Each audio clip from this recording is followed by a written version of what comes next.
নমস্কার আমার প্রিয় সকল বন্ধুরা, কেমন আছো সবাই? আশা করছি যে যেখান থেকে আমার ভিডিওটি দেখছো সবাই ভালো আছো এবং সুস্থ আছো। সবাইকে জানাই শুভ সকাল। আর আজকের ভিডিওটি আমি এখান থেকে শুরু করলাম। দেখো, সকাল সকাল ঘুম থেকে উঠে পড়েছি, উঠেই সমস্ত কাজকর্ম করতে লেগে পড়েছি। আর শরীরটা আজকে একদমই ভালো নেই। শরীরটা ভালো না থাকার সত্ত্বেও সংসারের সব কাজকর্মগুলো কিন্তু আমাদের গৃহবধূদের নিয়মিত করে যেতে হয়। আর আমার বাড়িতে কিন্তু একজন আছে কাজ করার জন্য, মানে আমার মায়ের কথা বলছি। তো মা যেহেতু কাজ করে, তার জন্য আমার কিন্তু শরীরটা খারাপ থাকলে একটু কম কাজ করলে বা না করলেও হয়ে যায়। কিন্তু যাদের বাড়িতে কেউ নেই, তারা কি করে যে শরীর খারাপ অবস্থায় কাজগুলো করে থাকে, অসুস্থ শরীর নিয়ে কিভাবে কাজগুলো করে থাকে সেটা তারাই জানে। তো এই অসুস্থ শরীর নিয়ে কিন্তু কাজকর্ম করতে অনেক বেশি কষ্ট হয়।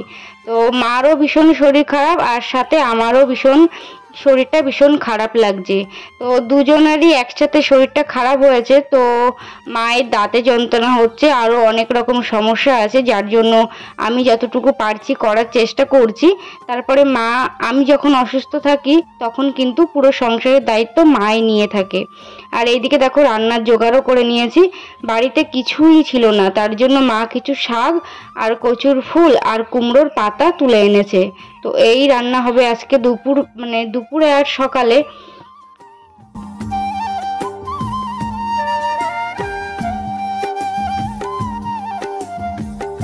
মা কিন্তু আমার হাতে হাতে অনেক কাজই করে দেয়, যেমন সকালবেলা উঠে সংসারের সমস্ত কাজকর্ম কিন্তু আমার হাতে হাতে করে দেয়, এবং সারা দিনে সমস্ত কাজ আমার হাতে হাতে কিন্তু মা করে দেয়। আর এইদিকে দেখো, সোনা বাবা ওর হচ্ছে পিসিমণি আর মেজঠাম্মির সাথে যাচ্ছে ওর আর একটা পিসিমণির বাড়ি। তো মনটা ভীষণই খারাপ লাগছিল ও যখন যাচ্ছিল। প্রথমেই আমি সোনা বাবাকে বলেছিলাম নিয়ে যাওয়ার কথা, তারপরে ও যখন যাচ্ছিল ভীষণ পরিমাণে মনটা খারাপ লাগছিল। আর এইদিকে তারপরে ও চলেও গিয়েছে। আর তারপরে এইদিকে ডিম রান্না করছি। আর আজকে দেখো একটু অন্যভাবে ডিমটা রান্না করছি। অন্যদিন কি করি জানো তো, ডিমটা ভাজা করে নিই। তো আজকে আলুটা কষিয়ে তারপরে সিদ্ধ ডিম ওইভাবে দিয়ে দিয়েছি। কারণ এইভাবে আর কি, আমি যখন হসপিটাল না, একটা ডাক্তারের কাছে যখন ভর্তি ছিলাম, তারা ছিল মুসলিম। তো সেখানে হচ্ছে মা তারা রান্না করে এনেছিল, এইভাবে ডিম রান্না করে এনেছিল। তো মা খেয়েছিল, বলছিল যে খুবই ভালো লেগেছে, ডিমটা ভাজলে আর কি ডিমের স্বাদটা চলে যায়। তো মা এটাই বলেছিল। তো এই 2 বছরের মধ্যে আজকে এইভাবে মাকে রান্নাটা করে দিয়েছিলাম।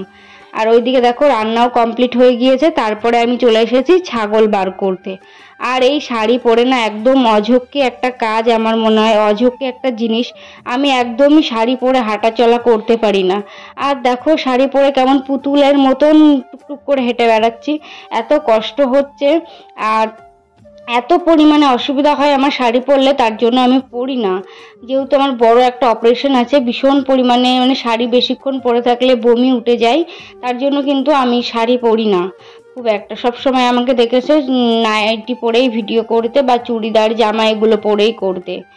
তো কালকে হচ্ছে এক জায়গায় নেমন্তন্নে গিয়েছিলাম, তারপরে এসে আর শাড়িটা চেঞ্জ করা হয়নি, ওইভাবেই পরে আছি। তো মাঝে মধ্যে শাড়ি পরলেও নাকি ভালো লাগে। বাড়ির আশেপাশে যে যেখানে আছে বলে শাড়ি পরলে দেখতে ভালো লাগে, কিন্তু কি করব বলো তো, দেখতে ভালো লাগলে তো হবে না, নিজের শরীরের দিকটা আগে আমাকে দেখতে হবে, তারপরে পাড়ার লোকজন বা সবার কথা ভাবতে হবে। তো যাই হোক, শরীরটা ভীষণ পরিমাণে খারাপ। ওই অবস্থাতে কিন্তু আমার সংসারের সমস্ত কাজকর্ম করছি। সকাল থেকে রান্নাটা করে শুয়েছিলাম, তারপরে এখন প্রায় ঘড়িতে 11টা বেজে গিয়েছে। এখন একটু শুয়েছিলাম, সেখান থেকে উঠে তারপরে এই কাজগুলো করে নিচ্ছি। আর মা এখন গিয়েছে সোনা বাবার স্কুলে, টিফিন কৌটো দিতে গিয়েছিল, তো সেটা আনতে গিয়েছে মা এখন। তো আর আমি এইদিকে ঘর বারান্দাগুলো একটু পরিষ্কার করে নিচ্ছি। অনেক দিন হয়ে গিয়েছে যে এই শোকেসের ওপরটা একটু পরিষ্কার করা হয় না, অনেক ধুলোও জমে গিয়েছিল।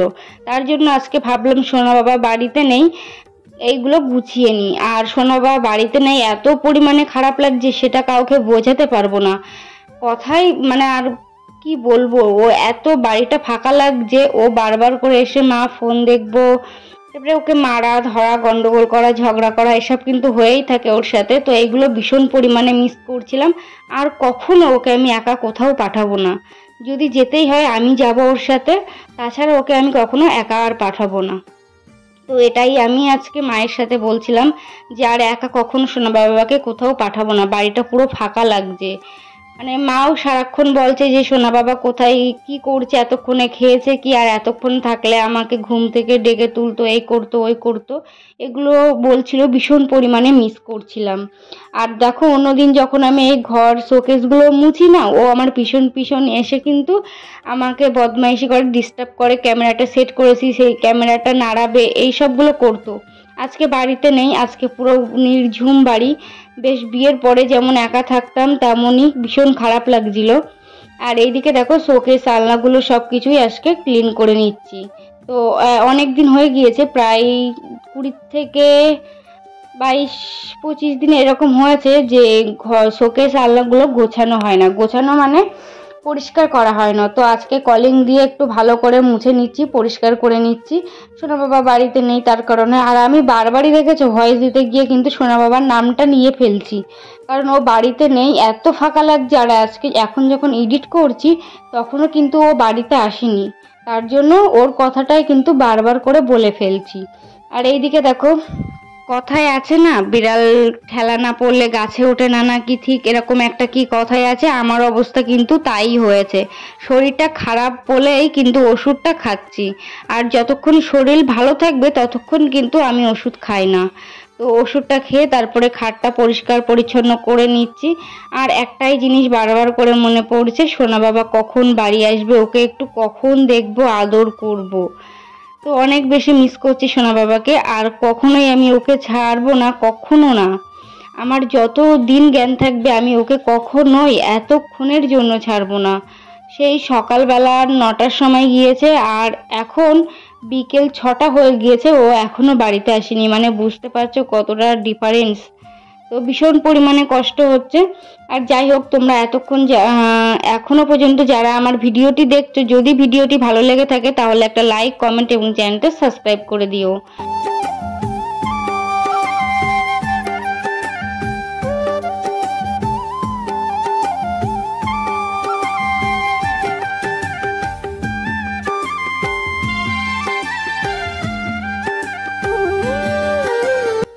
আর এদিকে তারপরে ঘরটাও পুরো গুছিয়ে নিয়েছি, নিয়ে তারপরে এখানে কটা জামা কাপড় বার করে নিয়েছি। আর রোজ রোজ অল্প করে কিছু জামা কাপড় কেচে দিচ্ছি, কারণ বর্ষাকাল পড়েই গিয়েছে, বুঝতে পারছো সবাই।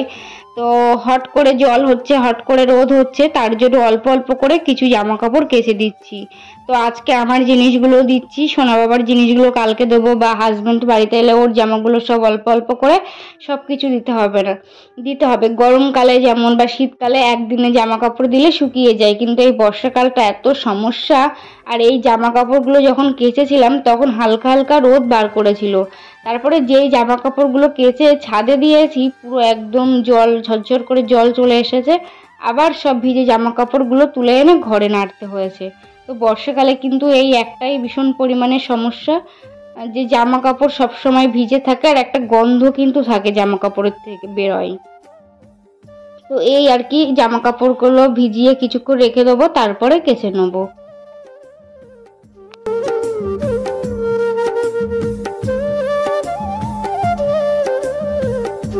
আর এইদিকে দেখো কতগুলো কাঁঠাল একে দিনে পাকলো, পুরো 3টে কাঁঠাল পেকেছে। মা মই বেয়ে বেয়ে গাছে উঠে গাছ থেকে কাঁঠালগুলো পেরেছে, আর আমি ছাদের থেকে সেগুলো ধরে ছাদে রেখে দিয়েছি। তো 3টে কাঁঠাল, আর আমার তো কাঁঠাল খেতে ভীষণই পছন্দ হয়, কিন্তু আমি এখন খেতে পারি না, যেহেতু অপারেশনের কারণে কাঁঠাল খেলে আমার নাক দিয়ে কাঁঠালটা বেরিয়ে আসে। কালকে রাত্রে খেয়ে সারা রাত ঘুম হয়নি, ভীষণ অসুবিধা হয়েছে। আমি ঘুমিয়েছি রাত 3টের সময়, মাত্র 2টো কাঁঠাল খেয়েছিলাম, মানে এত পরিমাণে আমার অসুবিধা হয়, কাঁঠালটা নাক দিয়ে বেরিয়ে আসে, মানে কতটা পরিমাণে কষ্ট হয় তোমরা বুঝতে পারছো যে কতটা কষ্ট হয়। তার জন্য লোভ হলেও কিন্তু কি বলতো, ওই যে মা কাঁঠাল পেরেছে ওই কাঁঠালটা যখন ভেঙেছিলাম তখনও কিন্তু আমি 2টো খেয়েছি, মানে এত লোভ, কি বলবো, লোভে মানুষ মরে। তো আমার অবস্থা তাই, লোভ করে খাবো, খেয়ে তারপরে মরার মতন অবস্থা হয়ে যাবে। তো এখানে তারপরে জামা কাপড়গুলো এনে দেখো এখানে নেড়েও দিচ্ছি। আর তখন হালকা হালকা একটু আলো পড়েছিল আর সাইডে হাওয়া হচ্ছে, গাছগুলো বাঁশ গাছ নড়ছে, তোমরা বুঝতেই পারছো। তো তারপর ঝমঝম করে বৃষ্টি শুরু। তো দেখবে আমি জামা কাপড়গুলো মেরে তোমাদেরকে একটু দেখাবো চারিদিকটা, আর তার মধ্যে বৃষ্টি শুরু হয়ে যাবে।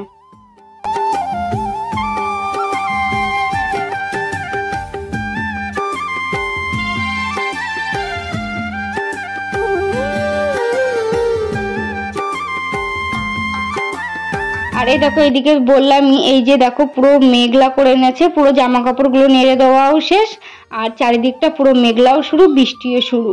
তো ঝমঝম করে বৃষ্টি পড়ছে, সাথে সাথে মা বললো ছাদে থেকে জামা কাপড়গুলো তুলে আনো। তো আমি ছাদে ছিলাম বলে সেই জামা কাপড়গুলো সব তুলে নিয়ে যাচ্ছি। তো বর্ষাকালে এত সমস্যা হয় না, কি বলবো তোমাদেরকে, ভীষণ পরিমাণে কিন্তু একটা কষ্টের কাজ, মানে ভীষণ পরিমাণে। একবার ছাদে যাও, জামা কাপড় নিয়ে আসো, সেগুলোকে আবার মেলো, আবার রোদ বার করলে আবার ছাদে যাও, অঝক্কি একটা কাজ বর্ষাকালটা। কিন্তু আমার বর্ষাকাল সব থেকে পছন্দের একটা ঋতু বলতে পারো। তারপরে দেখো এখান থেকে কাঁঠাল, যে কালকে যে কাঁঠালটা পেকেছিল সেই কাঁঠালটা এখন ভাঙছি। এটা ভেঙে এখন ঠাকুমাকে দিয়ে আসবো, কারণ ঠাকুমা ভীষণ পরিমাণে কাঁঠাল খেতে পছন্দ করে। তো আজকে একটু বেশি মতন করেই ঠাকুমাকে দিয়ে আসবো কাঁঠালগুলো, তো সেই জন্যই ভাঙছি। আর এই কাঁঠালটা ভাঙতে ভাঙতে কিন্তু আমি আজও লোভের বশে দুটো কাঁঠালের খেয়ে ফেলেছিলাম। তো খাওয়ার পরে জানি না কি হবে, এখনো পর্যন্ত ঠিক আছে, রাত্রে শোয়ার পরে বলতে পারবো যে কি হবে। কালকে তোমরা আপডেটটা পেয়ে যাবে যে আমার আজকে কাঁঠাল খেয়ে কি হচ্ছিল। আর এইদিকে দেখো বৃষ্টি এসেছিল বলছিলাম, ছাদের থেকে সব জামা কাপড় তুলে এনে এই যে পুরো ঘরে সুন্দর করে সাজিয়ে নিয়েছি। বর্ষাকালে হলো বেশ ভালো লাগে কিন্তু ঘরগুলো সাজাতে আর কি, এইভাবে জামা কাপড় দিয়ে প্যান্ডেল করেছি বলতে পারো। দেখো সোনা বাবা আসলেও ও এই জামা কাপড়গুলো কতবার যে মেলবে, কতবার নাড়বে, সেটাই আর কি। দেখি ঘড়ি কই দেখি বাবা।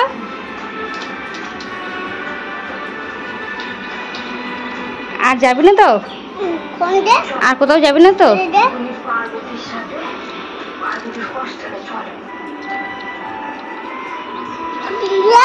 এই তো খুলছি না, থুয়ে আসো, যাও তাড়াতাড়ি থুয়ে আসো। সব খাবে? কি খাবে? সব খাবে গেলে? সবাই খাবে গেলে? সব খাবে? সব খাবে? তুমি খাও, কেউ খাবে না।